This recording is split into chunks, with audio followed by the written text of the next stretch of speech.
কাজের শেষে অভ্যেস মতো মোবাইলটা হাতে নিয়ে হোয়াটসঅ্যাপটা খুললো অদিতি।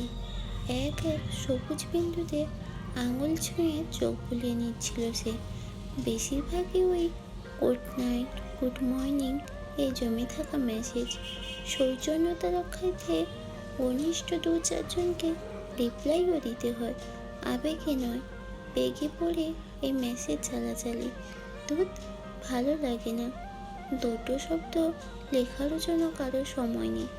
হঠাৎ একটা আননোন নাম্বার থেকে মেসেজ এলো সবুজ নিশান নিয়ে। কৌতূহলবশত খুলে দেখতেই ভেসে উঠল 25 বছর আগের এক পরিচিত মুখ। এতদিন সেইরকম ভাবে মনে পড়েনি তার কথা। স্বামী, সন্তান, সংসারে এমনভাবে একাত্ম হয়ে পড়েছিল যে অন্য কিছু ভাবার অবকাশ পায়নি মোটে। হায়, চিনতে পারছিস? পাইছি। কোথায় পেলি আমার নাম্বার? পেয়েছি, যেখান থেকে হোক। চিনতে পেরেছিস, এই যথেষ্ট। হ্যাঁ, মোটা শরীরে বয়সের ছাপ, তবে একেবারে চিনতে না পারার মতোও পাল্টাসনি। তা হঠাৎ কি মনে করে? না, এমনি। তোর কথা খুব জানতে ইচ্ছে হচ্ছিল। কেমন আছিস? কয়টা ছেলে মেয়ে? সংসার কেমন করছিস? এইসব আর কি। ও, এই কথা। পরের স্ত্রীর জীবনে উঁকি ঝুঁকি দেওয়াটা কি ঠিক? বেঠিকের কি আছে? আমি তা কেড়ে নিতে যাচ্ছি না। আর তুই সব কিছু মন থেকে মুছে দিতে পারলেও আমি পারিনি। আজও আমার প্রথম আর শেষ প্রেম তুই। সশব্দে হেসে উঠল দিদি। এসব শুনে সে বেশ মজা পাচ্ছে। তাই নাকি? শুনে তো ছিলাম নিজে পছন্দের মেয়েকে বিয়ে করে তুই বহাল তবিয়তে গেছিস।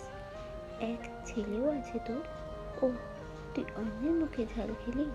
একবারও আমাকে জিজ্ঞেস করেছিলি কী পরিস্থিতিতে কেন আমি বিয়ে করতে বাধ্য হয়েছিলাম? কথা অন্যদিকে মন নিচ্ছে দেখে অদিতি বলল, বাদ দে না পুরোনো কথা। আজ আমরা যে যার জীবনে সুখী আছি। এতটা সময় পেরিয়ে জীবনের ওপর আনি এসব কথা শোভা পায় না। সেটা উচিতও নয়। তার চাইতে বন্ধু হয়ে জুড়ে থাকি। তোর অসুবিধা না থাকলে আমাকে কল করবি। কত না বলা কথা জমে আছে। আচ্ছা, করব। রাহুল, অদিতির স্কুল জীবনের বন্ধু। দুজনে পারিবারিক অমিলের কারণে আর কিছুটা ভুল বোঝাবুঝিতে এক প্রকার রাগ করেই দুজন দুজনকে ছেড়ে আলাদা পথ বেছে নিয়েছিল। বেশ কিছুদিন তার রেস থাকলেও হঠাৎ রাহুলের বিয়ের খবরে অদিতির মন পুরোপুরি ঘুরে যায়। ভাবে, ও যদি সুখী থাকতে পারে নতুন সাথী নিয়ে, আমি কেন পারি না? এই ভেবে সম্পূর্ণ না জেনে ওকে বোধহয় এতটা দোষ দিয়ে ঠিক করেনি সে। যে মেয়েটিকে রাহুল বিয়ে করেছে সে নাকি গরিব ব্রাহ্মণ বাড়ির মেয়ে। পণের টাকা জোগাড় না হওয়ার বিয়ে ভেঙে যায় তার। আত্মহননের পথ বেছে নিতে চায় মেয়েটি। রাহুল ওই মেয়েটিকে বিয়ে করে নতুন জীবন দান করে তাকে। মহৎ কাজ করেছে রাহুল। দোষ তো তাদের দুজনেরই ছিল। অদিতিও তো এগিয়ে গিয়ে ভুল বোঝাবুঝিটা মিটিয়ে ফেলতে পারত। ইগোর লড়াইয়ে দুজনেই সমান, কম যায় না কেউ। যাই হোক, সব ভুলে নির্মল বন্ধুত্ব বজায় রাখার সিদ্ধান্ত নিল সে। মাঝে মাঝে চ্যাট, ফোন এখন রোজই পরিণত হয়েছে। অদিতির জীবনে ছোট্ট ছোট্ট সব ঘটনার অনুভূতি জেনেছে রাহুল পরম আগ্রহে। কিছুই আর গোপন নেই।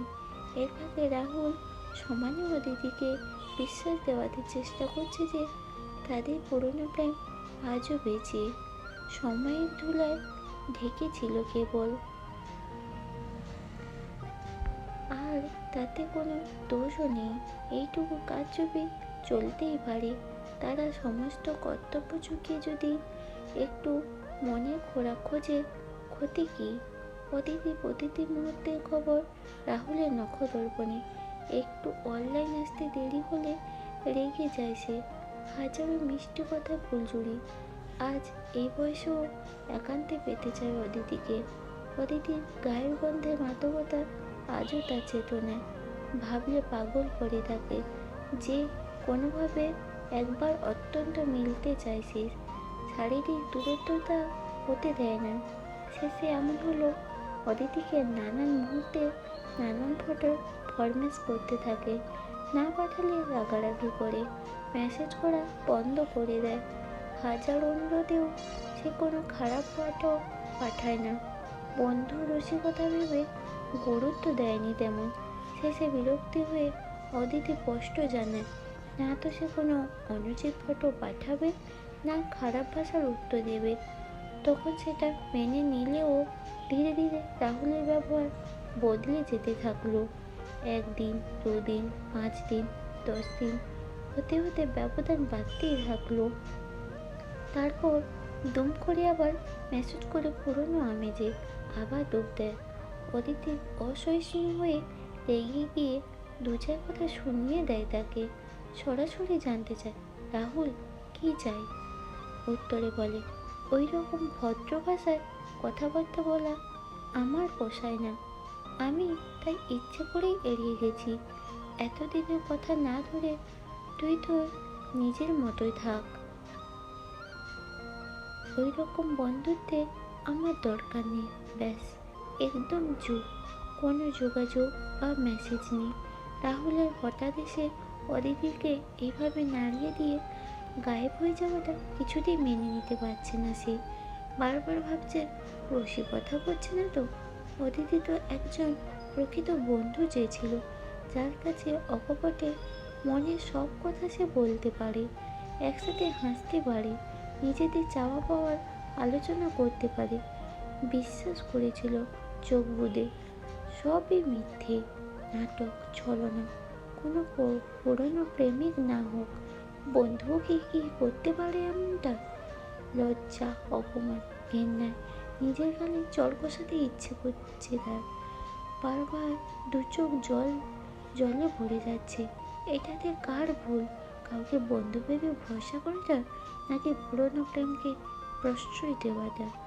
এতদিন পর উপযাচক হয়ে এসে তাকে দুঃখ দেওয়ার কি খুবই দরকার ছিল? জানি না, সে কিছুই জানে না। ধন্যবাদ বন্ধুরা।